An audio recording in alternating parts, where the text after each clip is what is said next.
Good day, everyone. I am Legion Rainby Element. My name is Sunshine Di Felicia. I'm Heaven Mia Silagudas, Best in English 1A. And today we will be discussing about NAFTA Organization. So here is the content of our presentation. What is NAFTA Organization, NAFTA's main objectives, advantages of NAFTA, and disadvantages of NAFTA. Alright, so what is NAFTA Organization? NAFTA, or the North American Free Trade Agreement, is an agreement between the United States, Canada, and Mexico that eliminates most tariffs and other trade barriers on goods and services traded between the three countries. So, simply speaking, NAFTA is an agreement between the three countries, United States, Canada, and Mexico, where the main objective is to eliminate barriers to trade goods and services between these three countries. So it is an agreement that helps these three countries trade easily. So NAFTA's main objectives, as I said earlier, it's one of its main objectives is to eliminate barriers between the three countries, the United States, the Canada, and Mexico, to make the trading easy. So NAFTA's main objectives. First is to eliminate barriers to trade in and facilitate the cross-border movement of goods and services between the territories of the parties, just like what I have said earlier. The next is to promote conditions of fair competition in the free trade area. Then, increase substantially investment opportunities in the territory of the parties. Then, provide adequate and effective protection and enforcement of intellectual property rights in each party's territory.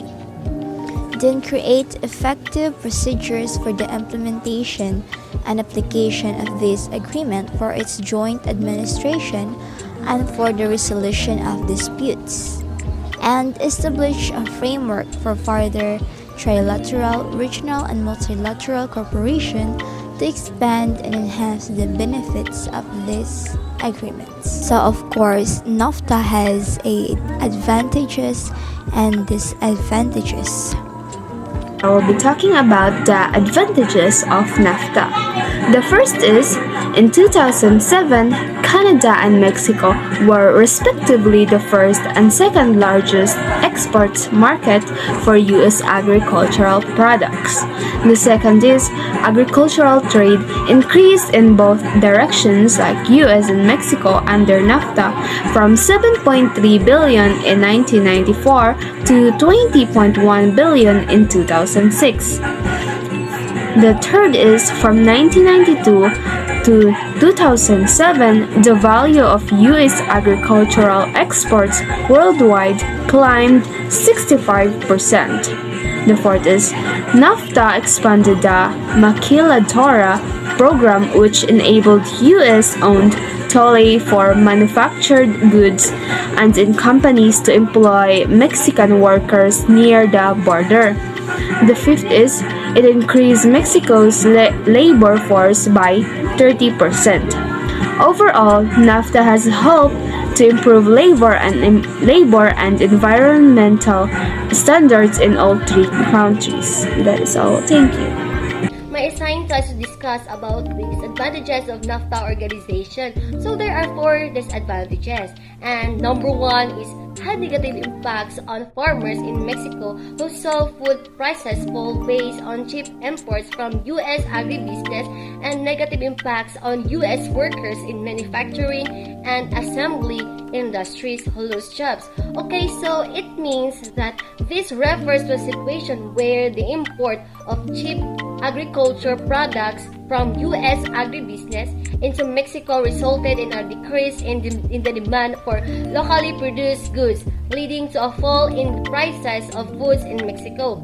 On the other hand, the increased imports of cheap goods from Mexico into the U.S. resulted in the decline of some U.S. manufacturing and assembly industries This led to the job losses as companies couldn't compete with cheaper imports, affecting the livelihoods of US workers in those sectors. Okay, now let's proceed to the number 2. Since labor is cheaper in Mexico, many US manufacturing industries move a part of their production from high-cost states to Mexico. Okay, so this statement is referring to the practice of US manufacturing industries relocating parts of their production process to Mexico due to the availability of cheaper labor. As a result, some US companies have decided to move parts of their production process such as assembly or manufacturing to Mexico in search of lower production costs. This process is often referred to as offshoring or outsourcing. And now let's proceed to the third one. Between 1994 and 2002, the US lost approximately 1.7 million jobs while gaining only 794,000, a net loss of 879,000 jobs. This statement means that in the time period from 1994 to 2002, the United States experienced a net loss of 879,000 jobs. During this time, the country lost approximately 1.7 million jobs, meaning that many people lost their jobs over this time period. The country gained 794,000 jobs, but this number was not enough to offset the number of job losses, resulting in overall net jobs of loss.